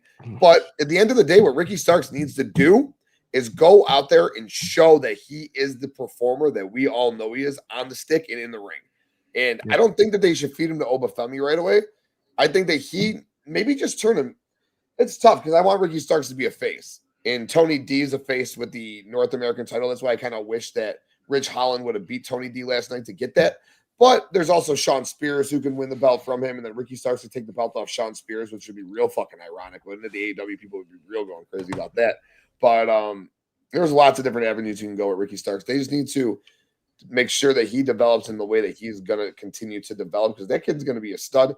I don't think he'll ever be more than a mid-card champion on the main roster, but at the end of the day, sometimes you don't have to be more than a mid-card champion on the main roster. Go have a purpose, and I think he will always have a purpose. Streets, I want to talk about a couple of things, and I know you want to hit on them. So we got two things. Jey Uso and Gunther is official. That's going to be the main event for WrestleMania. We're talking about the other main event for WrestleMania, which is going to be Cody versus the winner of the Elimination Chamber. Inside the Elimination Chamber, we got some big motherfucking names. You got Cena. You got Logan Paul. You got Drew McIntyre. You got CM Punk. Presumably, we're going to have Seth Rollins beat Finn Balor next week. We're not going to see Roman Reigns in that match. And you're going to have that as the main event. Or are we? Well, I'll say it later. Go ahead. Yeah. Yeah. So my question to you is, because I know this is like what you want to talk on. Jey Uso versus Gunther, night one main event, because the world title match of night two gets changed to what you're going to talk about, or are we going to see that original triple threat that we discussed the other day of Roman Reigns, Seth Rollins, CM Punk? Where do you think we're going with the Elimination Chamber and Jey Uso? I know I'm going to get a lot of. Dylan's going to shake his head at me on this one. Look, to be honest, Jay's like his crowd reactions have gotten louder since Rumble. This past Monday, it was bananas. Like it's gotten. It was loud when it first happened at Rumble. I will say this, but yes, there's a lot of that. It's a big stadium. A lot of it stood around confused. But then that Raw, then SmackDown, and then Raw again, they're going crazy, making them do that song 3-4 times in a row, 7-8 minutes of just yeeting. Which, please calm down on that a little bit, just a little bit. Don't run it. Just don't overdo yeet, and don't make this like some novelty thing that just dies quick. But anyways, what I was getting at and what I'm alluding to is I think you open up night one, WrestleMania, Gunther, Jey Uso. I think the crowd is always at its like highest energy level right at that moment. Just kicked off. You get pyro. Triple H out there saying, are you ready? You get the whole, all the pomp and circumstance. I think it's prime time for that whole place to explode in a yeet. Especially he's going to beat Gunther. So when it happens, I think he kicks off the show. I think I don't know what closes night one. Because I don't think it's going to be the triple threat, which we'll get into for night two. It's not going to be the triple threat that we think the triple threat. I don't know what would close night one then, but I think he should. Does Seth Roman do it for you as a main event for night one alone? No, right? It can't. Did the women get a shot at it closing out night one then? No, there's not a women's match big enough this year. No, so I don't know, but I would kick off with that. I just don't know if you want to close with that. I think that's fair. I think what you're saying is fair. And Dylan, I'll let you go in just in 1 second. But all I have to say is this. You cannot call this man main event Jey Uso and talk about WrestleMania main event Jey Uso if he is not in the main event of fucking WrestleMania. He's not WrestleMania main event Jey Uso if he's not in the main event. And Roman and Seth one-on-one is not worthy. It is worthy. It's big enough. Don't get me wrong. But if you mean to tell me that Gunther and Jey Uso is your world title match and you're main eventing the show with Roman and Seth, that's real fucked up. Even if it is the Roman Seth CM Punk match, which is huge. I will no. If that happens, that will main event night one. It will. Sure. I right, and I can see that. And that should not happen. And I'll let you say why it shouldn't happen. But I think that you have to main event Jey Uso and Gunther night one, and I think it's because of what you're going to say is going to happen. So, but Dylan, what do you think? So go ahead, Dylan. Yeah, so I'm a firm believer that whoever wins the Rumble, doesn't matter if it's the men's or women's. I think you're entitled to a main event. I mean, that's I guess how I grew up. Watching wrestling is that the main event should always be the Rumble winner. But obviously, like you just said, the women's match is not big enough in order to be its own main event, and that's unfortunate because I think Charlotte and Tiffany, which I'm pretty sure the presumed main one she's picking, is going to be a solid match. I mean, don't get me wrong, it's going to be a solid match. And we had the Rumble at the beginning of the month, and I still see grown men crying on the internet that Jey Uso is the winner of the Royal Rumble. I wasn't able to get my take with you guys whenever the Rumble happened. But I mean, and they say, oh, he's the worst Rumble winner ever. Do they forget that Vince McMahon exists in this? Do they forget Alberto Del Rio fucking exists in this? He's not don't call him the worst. No, and.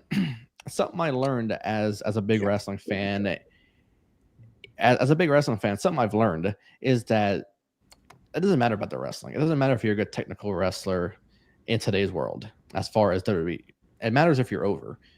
And Jey Uso is over. Is super super over.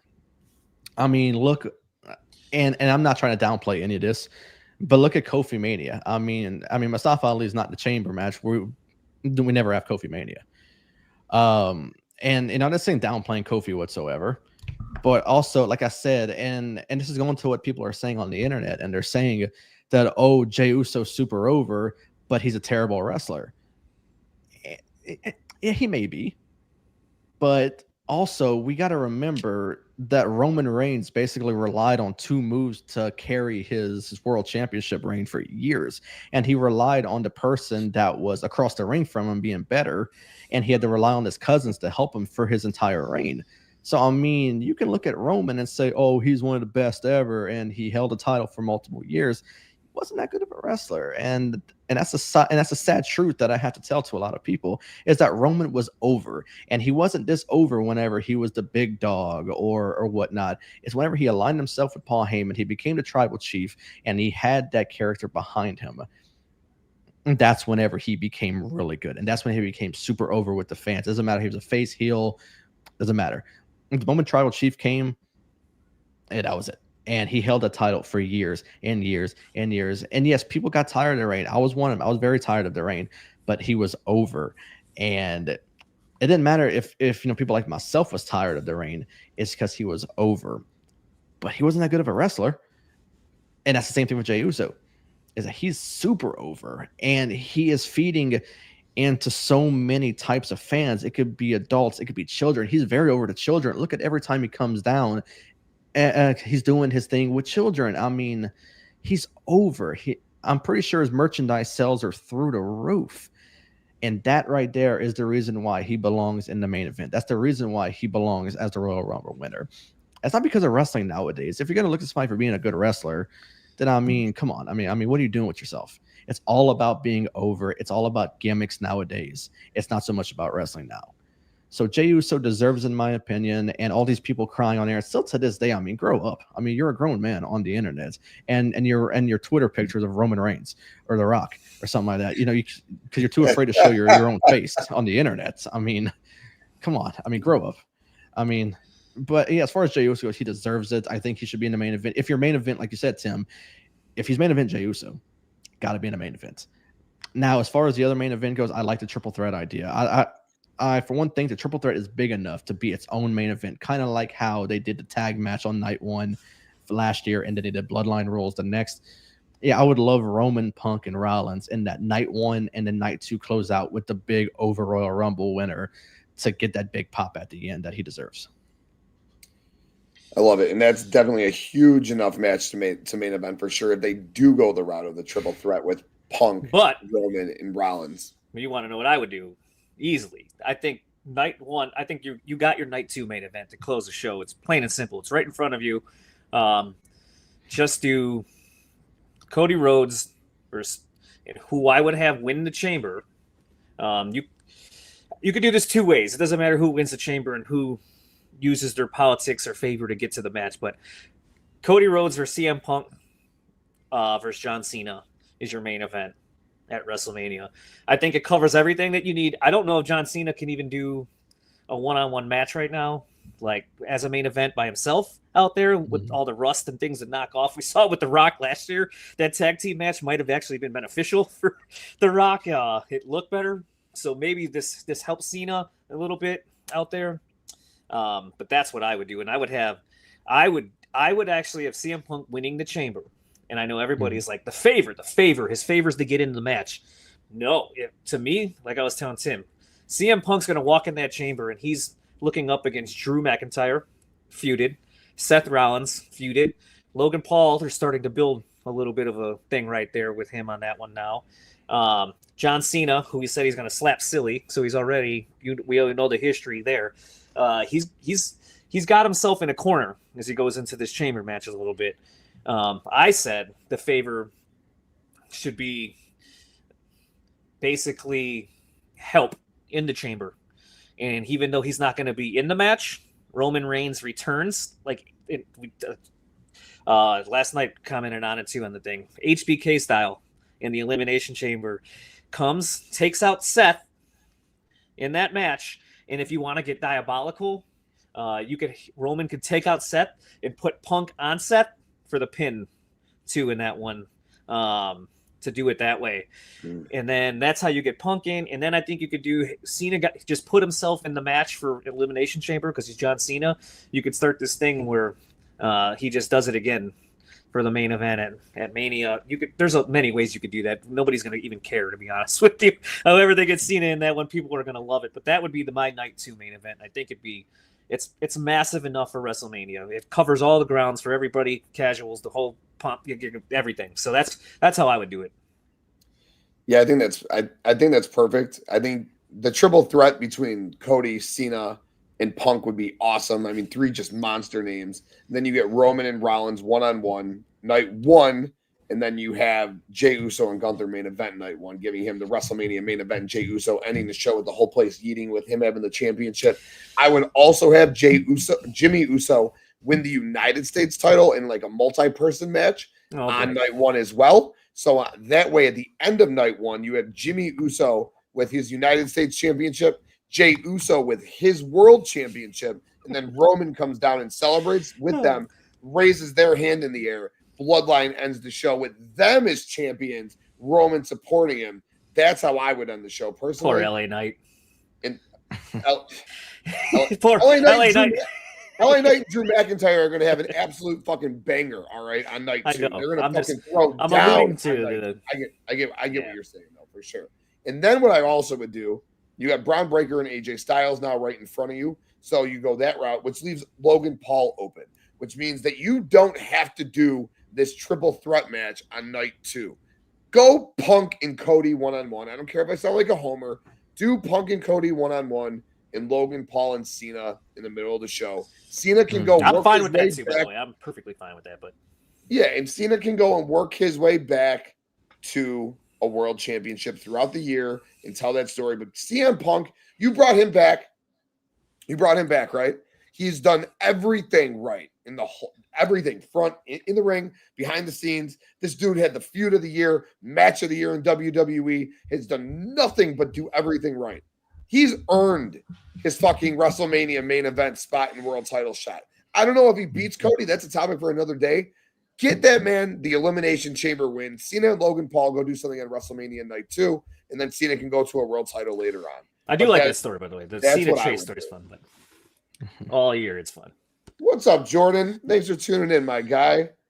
Braun and Roman will be a WrestleMania main event in the future for sure. Dylan, did you have any thoughts on this before we get on out? No, I got nothing. I'm pretty sure I'm pretty long-winded after the rant I gave, so I think I should close out on that for sure. Dylan wasn't with us last week, by the way. Our take, by the way, Dylan wasn't hating on Jay.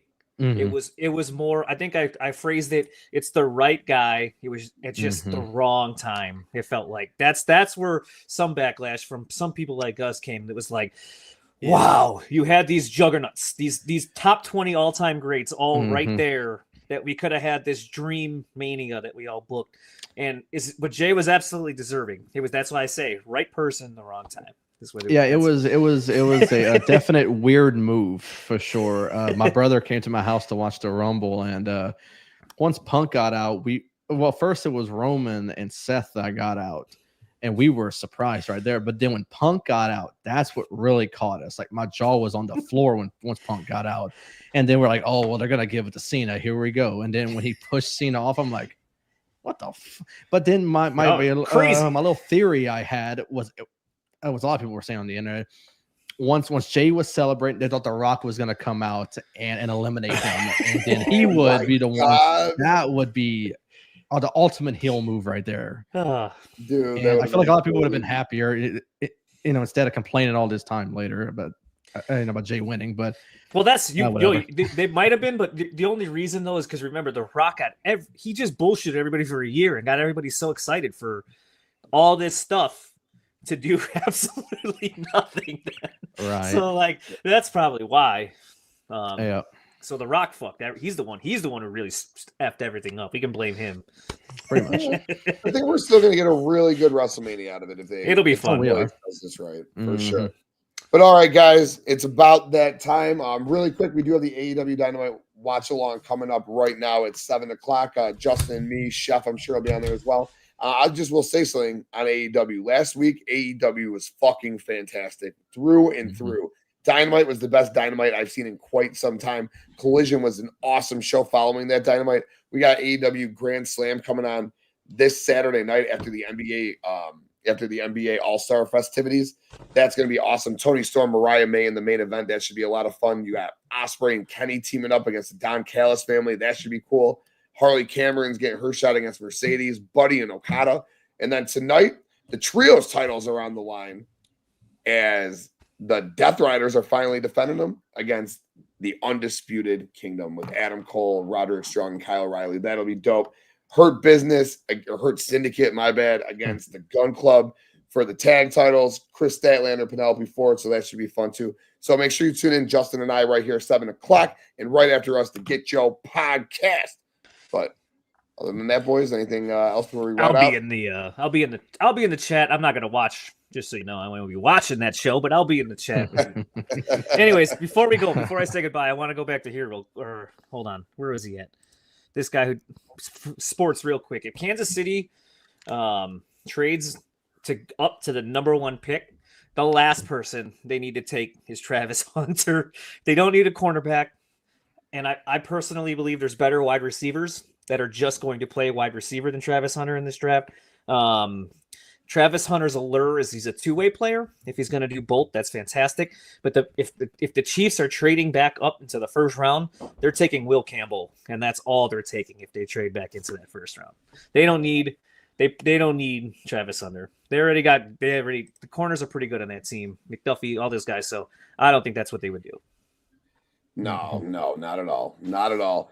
But we had a great show, guys. We hit NFL, NBA, MLB, wrestling. We gave you the full roundabout. We appreciate all you guys so much for tuning in. If you guys do go back and listen later on, please hit the like button on the video. Subscribe to the channel. We are going live again in 10 minutes for the AEW Dynamite Watch Along, so be sure to tune in there. And right after the Get Yo podcast. Thank you guys so much for tuning in again.